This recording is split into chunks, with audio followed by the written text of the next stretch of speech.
Hi friends, இன்றைக்கி நம்ம பார்க்க போகிறது முட்டை கடலைப்பருப்பு பொரியல். எங்கே இது அவ்வா சொல்லி கொடுத்த டிஷ்ஷு. கடலைப்பருப்பு வேக வச்சு எடுத்து வச்சுருக்கேன். எண்ணெய் ஊற்றிருக்கேன். கடாயில் 2 கடுகு போடுறேன்.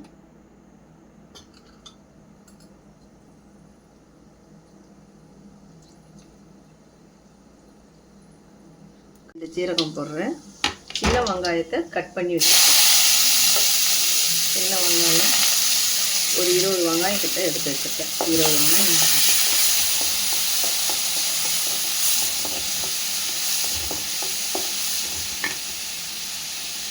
கறிவேப்பிலை கொஞ்சம்,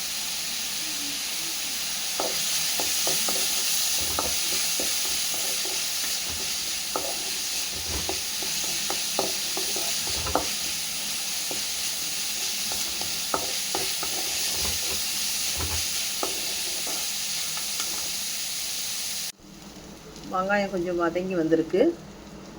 1/2 ஸ்பூன் இஞ்சி பூண்டு விழுது.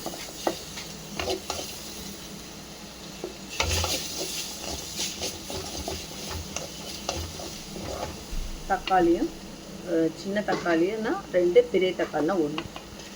தக்காளி ரொம்ப தேவைப்படாது, புளிப்பாக இருக்கணும். பச்சை மிளகா 2 போட்டிருக்கேன். காரத்துக்கு கொஞ்சம் மிளகாத்தூளும் போடுவோம். மிளகாத்தூள் சின்ன ஸ்பூன்றால 2 போடுறேன்.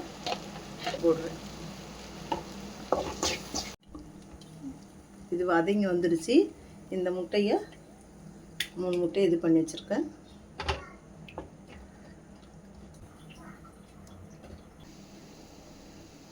கடலைப்பருப்பு நசுக்குனா அப்படி நசுக்குன மாதிரி இருக்கணும். 3 விசிலோ 4 விசிலோ வச்சுக்கலாம். முட்டை கடலைப்பருப்பு ரெடி ஆகிடுச்சு. ஸ்டவ் ஆஃப் பண்ணிடலாம். முட்டை கடலைப்பருப்பு ரெடி ஆகிடுச்சு. நீங்களும் உங்கள் வீட்டில் ட்ரை பண்ணி பார்க்கலாம். டேஸ்ட்டாக இருக்கும். குழந்தைங்களுக்கும் ரொம்ப பிடிக்கும்.